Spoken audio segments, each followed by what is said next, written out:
श्री महागणपति सहस्रनाम स्तोत्रम्। व्यास उवाच कथं नाम्नां सहस्रं स्वं गणेश उपदिष्टवान् शिवाय तन्ममाचक्ष्व लोकानुग्रह तत्पर। ब्रह्मोवाच देवदेवः पुरारातिः पुरत्रयजयोद्यमे अनर्चनात् गणेशस्य जातो विज्ञाकुलः किल। मनसा स विनिर्धार्य ततस्तद्विघ्नकारणम् महागणपतिं भक्त्या समभ्यच्य यथाविधि विघ्नप्रशमनोपायमपृच्छदपराजितः सन्तुष्टः पूजया शम्भोर्महागणपतिः स्वयं सर्वविघ्नैकहरणं सर्वकामफलप्रदम्। ततस्तस्मै स्वकं नाम्नां सहस्रमिदमब्रवीत्। अस्य श्रीमहागणपतिसहस्रनाममालामन्त्रस्य महागणपतिऋषिः अनुष्टुप् छन्दः। श्रीमहागणपतिर्देवतागं नेजम् ॐ शक्तिः स्वाहा कीलकम्। श्रीमहागणपतिप्रसादसिद्ध्यर्थे जपे विनियोगः। ध्यानम् गजवदनमचिन्त्यं तीक्ष्णदंष्ट्रं त्रिनेत्रम् बृहदुदरमशेषं भूतिराजं पुराणम् अमरवरसुपूज्यं रक्तवर्णं सुरेशम् पशुपतिसुतमीशं विघ्नराजं नमामि। स्तोत्रम् गणेश्वरो गणक्रीडो गणनाथो गणाधिपः एकदंष्ट्रो वक्रतुण्डो गजवक्त्रो महोदरः लम्बोदरो धूम्रवर्णो विकटो विघ्ननायकः सुमुखो दुर्मुखो बुद्धो विघ्नराजो गजाननः भीमः प्रमोदामोदः सुरानन्दो मदोत्कटः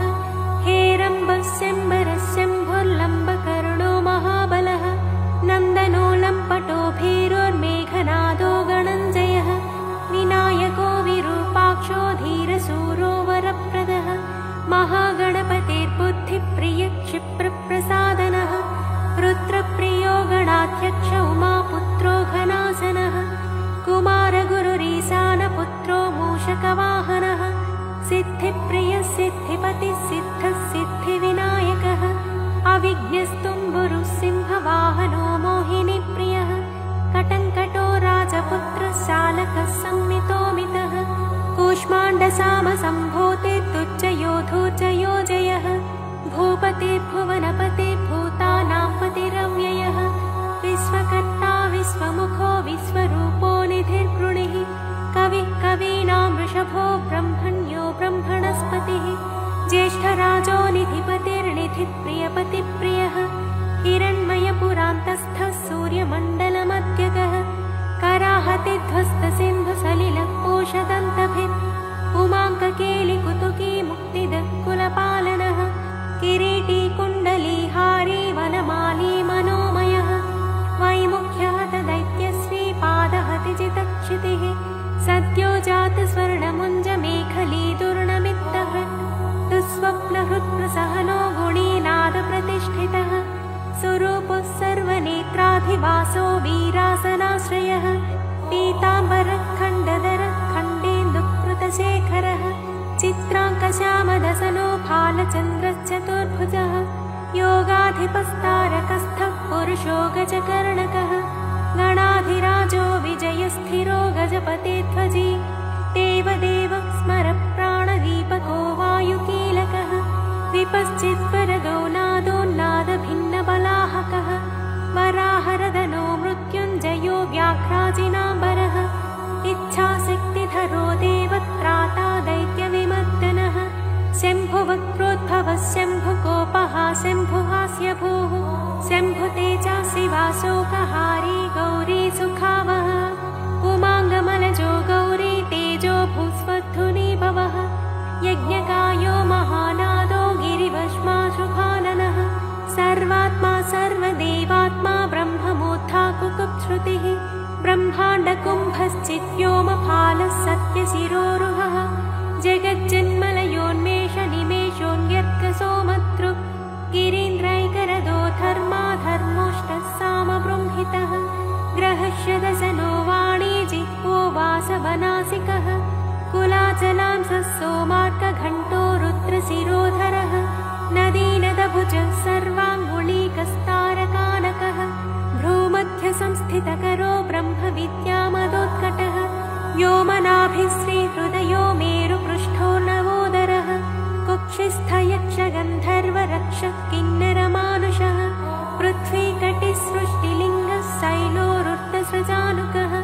पातालजङ्घो मुनिपात्कालाङ्गुष्ठस्त्रयी तनुः ज्योतिर्मण्डललाङ्गूलो हृदयालाननिश्चलः हृत्पद्मकर्णिकाशालिवियत्केलिसरोवरः सद्भक्तध्याननिगडः पूजावारी निवारितः प्रतापीकस्य पसुतो गणपो विष्टपीबले यशस्वी धार्मिकस्वोजाः प्रथमेश्वरः चिन्तामणिद्वीपपतिः कल्पद्रुमवनालयः रत्नमण्डपमध्यस्थो रत्नसिंहासनाश्रयः तीव्राशिरोधृतपदो ज्वालिनीमौलिलालितः नन्दानन्दितपीठश्रीभोगदाभूषितासनः सकामदायिनी पीठस्फुरदुग्रासनाश्रयः तेजोवती शिरो रत्नं सत्यानित्यावतंसितः सविज्ञनासिनी पीठः सर्वशक्त्यम्बुजाश्रयः लिपिपद्मासनाधारो वह्निधामत्रयाश्रयः उन्नतप्रपदो गूढगुल्पः संवृत्तपाष्णिकः तीनजङ्घः श्लिष्टजानुस्थूलोरुप्रोन्नमत्कटिः निम्ननाभिस्थूलकुक्षिः पीनवक्षा बृहद्भुजः पीनस्कन्धः कम्बुकण्ठो लम्बोष्ठो लम्बनासिकः भग्नवामरदस्तुङ्गसंव्यदन्तो महाहनुः ह्रस्वनेत्रत्रयश्चूर्पकर्णो निबिडमस्तकः स्तबकाकारुकुम्भाग्रो रत्नमौलिर्नरङ्कुशः सर्पहारकटीसूत्रः सर्पयज्ञोपवीतवान् सर्पकोटीरकटकः सर्पग्रैवेयकाङ्गदः सर्पकक्षोदराबन्धः सर्पराजोत्तरीयकः रक्तो रक्ताम्बरधरो रक्तमाल्यविभूषणः रक्तेक्षणो रक्तकरो रक्तताल्मोष्ठपल्लवः श्वेतश्वेताम्बरधरः श्वेतमाल्यविभूषणः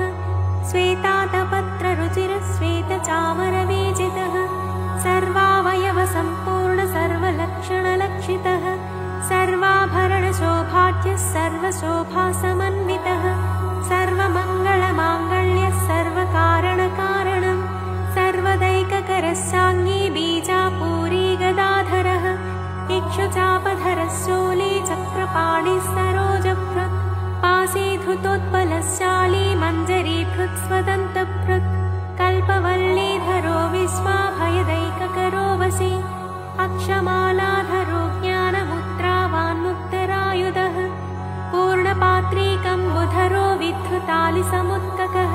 मातुलुङ्गधरश्चोतकलिकाभृत्कुटारवान् पुष्करस्थस्वर्णघटी पूर्णरत्नाभिवर्षकः अतिसुन्दरीनाथो विनायकरतिप्रियः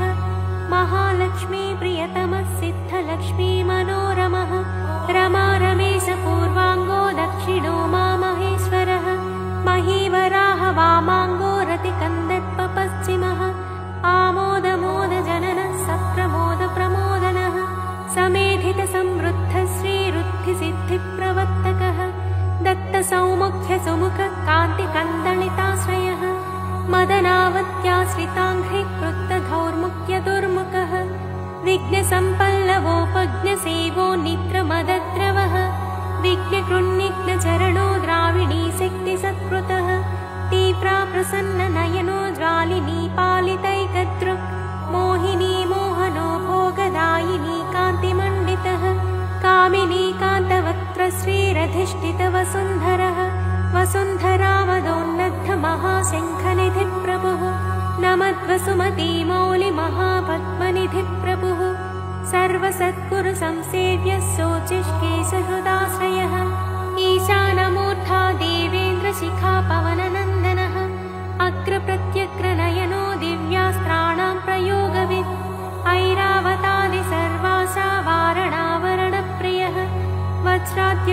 परिवारो गणचण्डसमाश्रयः जया जय परिवारो विजया विजयावहः अजिताचितपादाब्जो नित्या नित्यवतंसितः विलासिनी कृतोल्लासः सौण्डी सौन्दर्यमण्डितः अनन्तानन्तसुखदः सुमङ्गलः इच्छाशक्ति ज्ञानशक्ति क्रियाशक्तिनिषेवितः सुभगा संश्रितपदो ललिता ललिताश्रयः कामिनी कामनः काममालिनी केळिलालितः सरस्वत्याश्रयो गौरी नन्दनः श्रीनिकेतनः गुरुगुप्तपदो वाचा सिद्धो वागीश्वरीपतिः नलिनी कामुको वामा रामो ज्येष्ठा मनोरमः रौद्रे मुद्रितपादाब्जो हुम्बीजस्तुङ्गशक्तिकः विश्वादिजननत्राणः स्वाहा शक्तिः सकीलकः अमृताब्धिकृतावासो मदघूर्णितलोचनः उच्छिष्टगण उच्छिष्टगणेशो गणनायकः सार्वकालिकसंसिद्धिर्नित्यशैवो दिगम्बरः अनपायोऽनन्तदृष्टिरप्रमेयो जरामरः अनाविलो प्रतिरथो ह्यच्युतो मृतमक्षरम् अप्रतत्योक्षयो जय्यो नाधारो नामयोमलः अमोघसिद्धिरद्वैतमघोरो प्रमिताननः अनाकारोऽब्धिभूम्यग्निबलज्ञो व्यक्तलक्षणः आधारपीठ आधार आधाराधेयवच्चितः आखुकेतन आशापूरक आखुमहारथः इक्षुसागरमध्यस्थ इक्षुभक्षणलालसः इक्षुचापातिरेकश्रीरिक्षुचापनिषेवितः इन्द्रगोपसमानश्रीरिन्द्रनीलसमद्युतिः इन्दीवरदलश्याम इन्दुमण्डलनिर्मलः इत्वप्रिय इडाभाग इडाधामेन्दिराप्रियः इक्ष्वाकुविघ्नविध्वंसी इति कर्तव्यतीप्सितः ईशानमौलिरीशान ईशानसुत इतिः ईशणात्रयकल्पान्त ईहा मात्रविवच्चितः उपेन्द्र उडुभृन्मौलिरुण्डेरकबलिप्रियः उन्नतानन उत्तुङ्ग उदारत्रिदशाग्रणीः पूज्यस्वानोष्मलमद ऊहापोहदुरासदः रुग्यजुस्सामसम्भूतिर्रुद्धिसिद्धिप्रवर्तकः ऋजुचित्तैकसुलभः स्फुणत्रयविमोचकः लुप्तविज्ञस्वभक्तानां लुप्तशक्तिः सुरद्विषा लुप्तश्रीर्विमुखाचानां लूताविस्फोटनाशनः एकारपीठमध्यस्थ एकपादकृतासनः एजिताखिलदैत्यश्रीरेधिकाखिलसंश्रयः ऐश्वर्यनिधिरैश्वर्यमैहिकामुष्मिकप्रदः ऐरम्मदसमोन्मेष ऐरावतनिभाननः ओङ्कारवाच्य ओङ्कार ओजस्वानोषधीपतिः औदार्यनिधिरौद्धत्य धुर्य औन्नत्यनिस्मनः अङ्कुशस्सुरनागानामङ्कुशस्सुरविद्विषाम् अस्समस्तविसर्गान्तपदेषु परिकीर्तितः कमण्डलुधरः कल्पः कपर्दीकलभाननः कर्मसाक्षी कर्मकर्ता कर्मा कर्मफलप्रदः कदम्बगोलकाकार कूष्माण्डगणनायकः कारुण्यदेहः कपिलः कथकः कटिसूत्रभृत् खर्वः खड्गप्रियः खड्गखातान्तस्थः खनिर्मलः खल्वाटशृङ्गनिलयः खट्वाङ्गी खदुरासदः गुणाढ्यो गहनोगस्थो गद्यपद्यसुधार्णवः गद्यगानप्रियो गज्जो गीतगीर्वाणपूर्वजः गुह्याचाररतो गुह्यो गुह्यागमनिरूपितः गुहासयो गुहाब्धिस्थो गुरुगम्यो गुरोर्गुरुः घण्टाघर्करिकामाली घटकुम्भो घटोदरः चण्डश्चण्डेश्वरसुहृच्चण्डीसश्चण्डविक्रमः चराचरपतिश्चिन्तामणिचर्वणलालसः छन्दश्छन्दो वपुश्छन्दो दुर्लक्षश्छन्दविग्रहः जगत्योनिजगत्साक्षी जगदीशो जगन्मयः जपो जपपरो जप्यो जिह्वा सिंहासनप्रभुः झलज्झलोल्लसत्तान झङ्कारी भ्रमराकुलः टङ्कारस्फारसम्रावष्टङ्कारिमणिनूपुरः ठत्वयी पल्लवान्तस्थ सर्वमन्त्रैकसिद्धिदः डिण्डिमुण्डोडाकिनीशो डामरो डिण्डिमप्रियः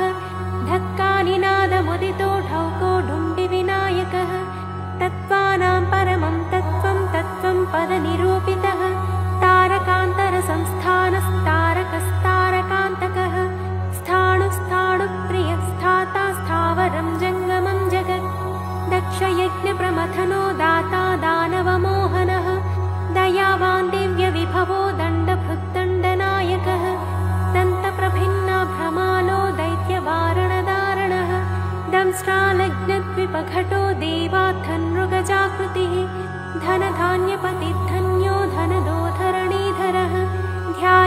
प्रकटो ध्येयो ध्यानं ध्यानपरायणः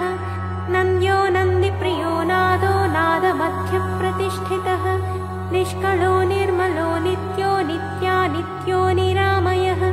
परं व्योम परं धाम परमात्मा परं पदम् परात्परः पशुपतिः पशुपाशविमोचकः पूर्णानन्दः पुरानन्दः पुराणपुरुषोत्तमः पद्मप्रसन्ननयनः प्रणताज्ञानमोचनः प्रमाणप्रत्ययातीतः प्रणतातिनिवारणः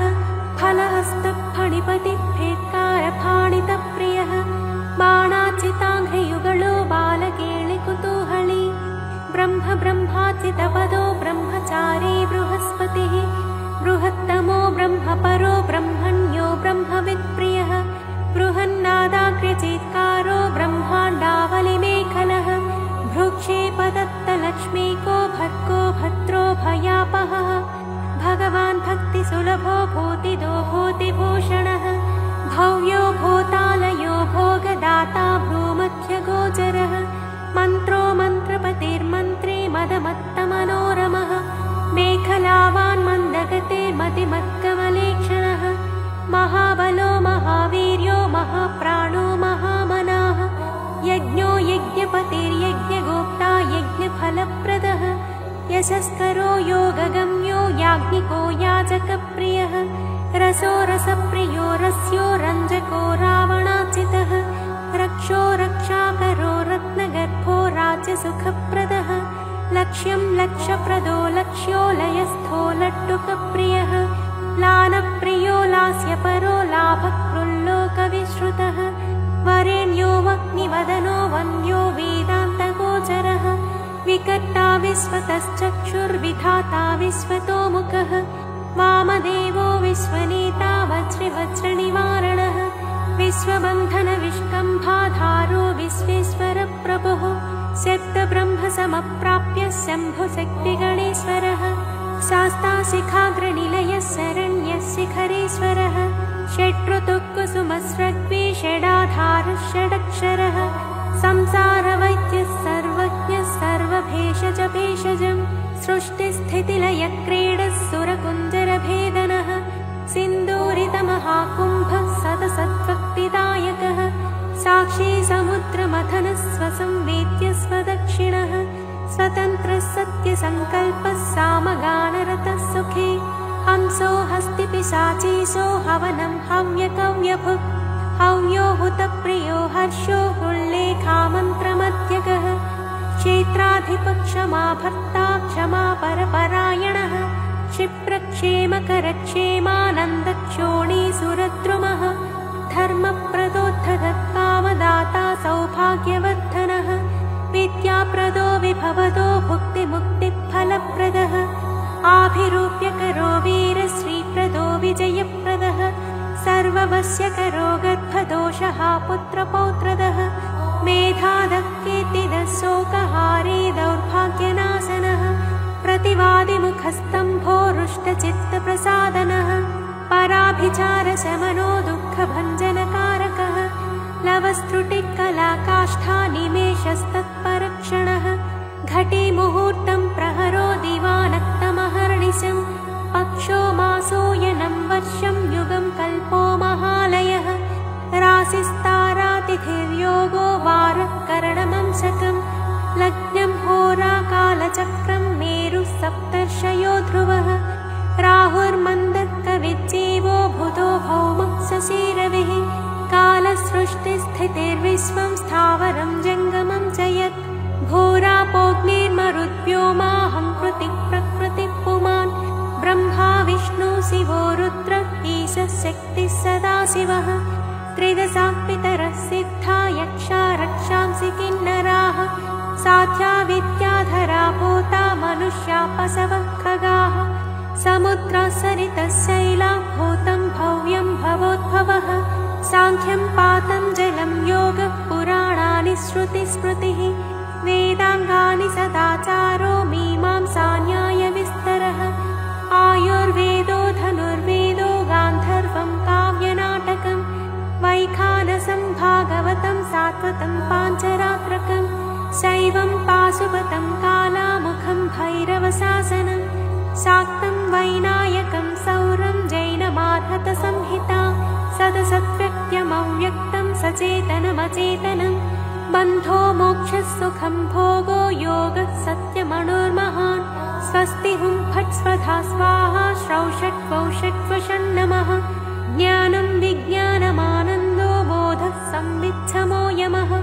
एक एकाक्षराधार एकाक्षरपरायणः एकाग्रधीरेकवीर एकानेकस्वरूपधृक् विरूपोद्विभुजोद्व्यक्षोद्विरुदोद्वीपरक्षकः द्वैमातुरोद्विवदनो द्वन्द्वातीतोद्वयादिगः त्रिधा मात्रिकरस्त्रेता त्रिवर्गफलदायकः त्रिगुणात्मा त्रिलोकादिस्त्रिशक्तिस्त्रिलोचनः चतुर्बाहुश्चतुर्दंशश्चतुरात्मा चतुर्मुखः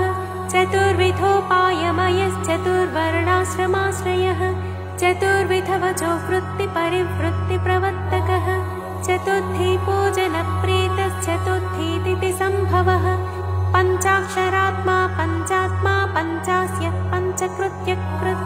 पञ्चाधारः पञ्चवर्णः पञ्चाक्षरपरायणः पञ्चतालः पञ्चकरः पञ्चप्रणवभावितः पञ्चब्रह्ममयस्फूर्तिः पञ्चावरणवारितः पञ्चभक्ष्यप्रियः पञ्चबाणः पञ्चशिवात्मकः षट्कोणपीठः षट्चक्रधामा षट्ग्रन्थिभेदकः षडध्वध्वान्तविध्वंसी षडङ्गुलमहाप्रदः षण्मुखः षण्मुखभ्राता षट्शक्तिपरिवारितः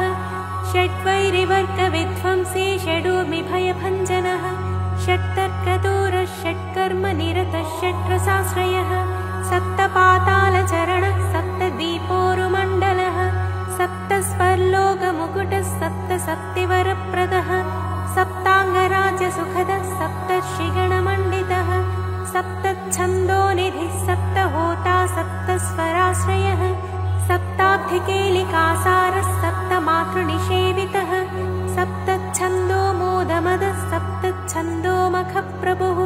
अष्टमूर्तिध्येयमूर्तिरष्टप्रकृतिकारणम् अष्टाङ्गयोगफलभूरष्टपत्राम्बुजासनः अष्टशक्तिसमुद्रश्रीरष्टैश्वर्यप्रदायकः अष्टपीठोपपीठश्रीरष्टमातृसमावृतः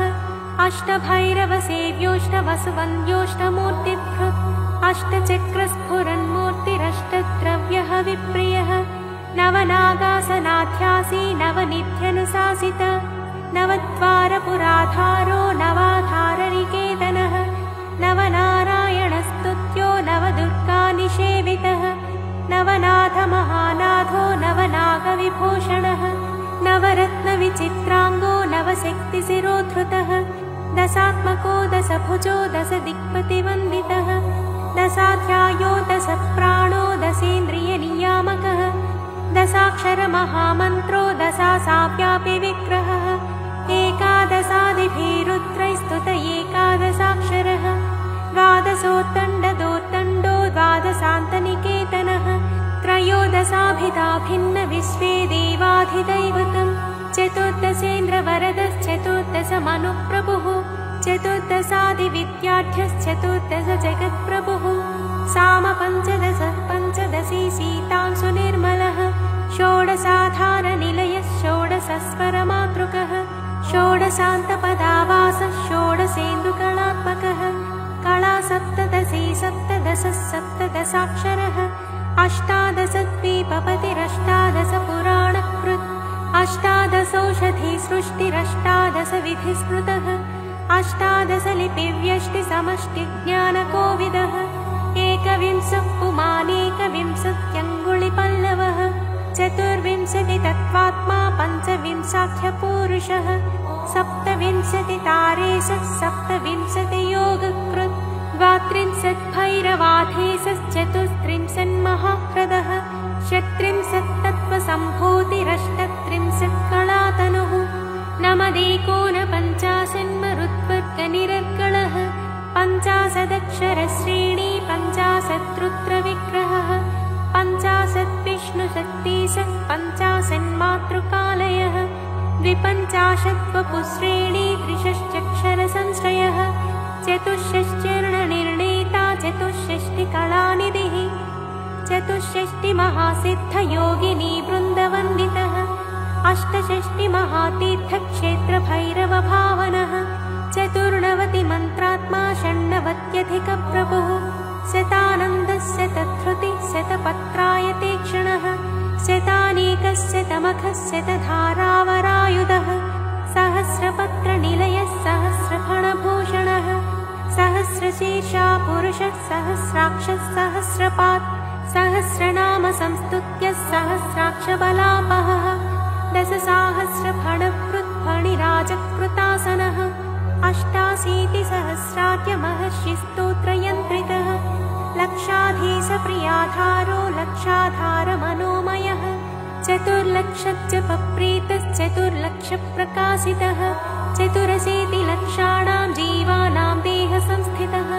कोटिसूर्यप्रतीकाशः कोटिचन्द्रांशुनिर्मलः शिवाभवाद्धुष्टकोटिविनायकधुरन्धरः सप्तकोटिमहामन्त्रमन्त्रितावयवच्युतिः त्रयस्त्रिंशत्कोटिसुरश्रेणीप्रणतपादुकः अनन्तनामानन्तश्रीरनन्तानन्तसौख्यदः इति वैनायकं नाम्नां सहस्रमिदमीरितम् इदं ब्राह्मे मुहूर्ते वै यः पठेत् प्रत्यहं नरः करस्थं तस्य सकलमैहिकामुष्मिकं सुखम् आयुरारोग्यमैश्वर्यं धैर्यं शौर्यं बलं यशः मेधा प्रज्ञा धृतिः कान्तिः सौभाग्यमतिरूपता सत्यं दया क्षमा शान्तिर्दाक्षिण्यं धर्मशीलता जगत्संयमनं विश्वसंवादो वादपाटवम् सभापाण्डित्यमौदार्यं गाम्भीर्यं ब्रह्मवर्चस औन्नत्यं च कुलं शीलं प्रतापो वीर्यमार्यता ज्ञानं विज्ञानमास्तिक्यं स्थैर्यं विश्वातिशायिता धनधान्याभिवृद्धिश्च सत्कृतस्य जपात् भवेत् वश्यं चतुर्विधं नृणां जपादस्य प्रजायते राज्ञो राजकलत्रस्य राजपुत्रस्य मन्त्रिणः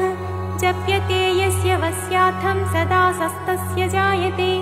धर्मार्थकाममोक्षाणामनायासेन साधनं शाकिनीडाकिनी रक्षो यक्षो रगभयापहम् साम्राज्यसुखदं चैव समस्तरिपुमर्दनं समस्तकलहध्वंसी दग्धबीजप्ररोहणं दुःखप्रशमनं क्रुद्धस्वामिचित्तप्रसादनं षट्कर्माष्टमहासिद्धित्रिकालज्ञानसाधनं परकृत्योपशमनं परचक्रविमर्दनं सङ्ग्रामरङ्गे सर्वेषामिदमेकं जयावहं सर्ववन्ध्यात्मदोषज्ञं गर्भरक्षैककारणं पठ्यते प्रत्यहं यत्र स्तोत्रं गणपतेरिदं देशे तत्र न दुर्भिक्षमीतयो दुरितानि च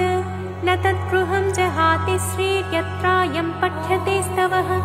क्षयकुष्ठप्रमेहार्मो भगन्धरविशूचिकाः गुल्मं प्लीहानमस्मानमतिसारं महोदरं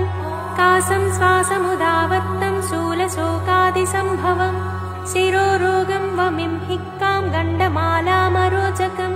वातपित्तकफद्वन्द्वत्रिदोषजनितज्वरम् आगन्तुं विषमं शीतमुष्णं चैकाहिकादिकम् इत्याद्युक्तमनुक्तं वा रोगं दोषादिसम्भवं सर्वं प्रशमयत्यासस्तोत्रस्यास्य सकृज्जपात् सकृत्पाठेन संसिद्धिस्त्रीसूत्रपतितैरपि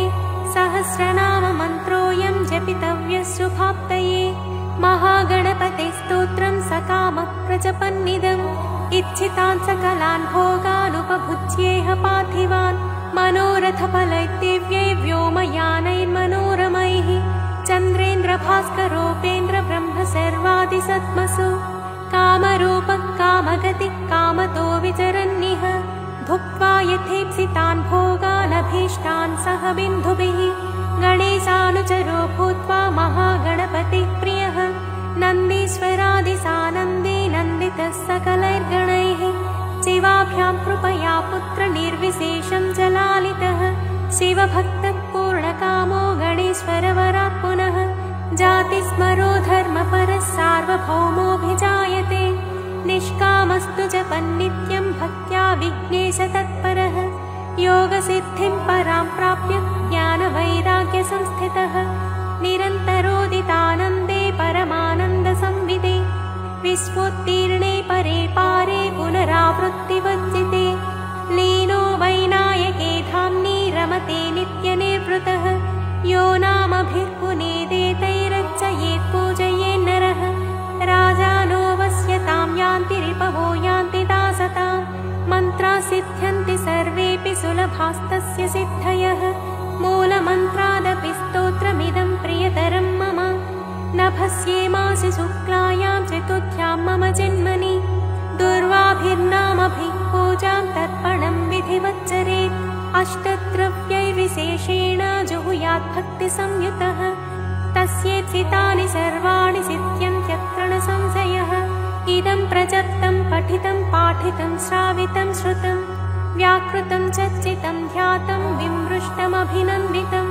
इहामुत्र च सर्वेषां विश्वैश्वर्यप्रदायकं स्वच्छन्दचारिणाप्येष येनायं धार्यते स्तवः स रक्ष्यते शिवोद्भूतैर्गणैरत्युष्टकोटिभिः पुस्तके लिखितं यत्र गृहे स्तोत्रं प्रपूजयेत् तत्र सर्वोत्तमा लक्ष्मी सन्निधत्ते निरन्तरम् अकिञ्चनोऽपि मप्राप्तिचिन्तको नियतासनः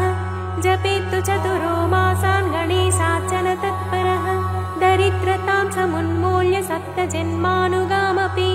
लभते महतीं लक्ष्मीमित्याज्ञा पारमेश्वरी गणञ्जयो गणपतिर्हेरम्बोधरणीधरः महागणपतिर्लक्षप्रदः क्षिप्रप्रसादनः अमोघसिद्धिरमितो मन्त्रश्चिन्तामणिर्निधिः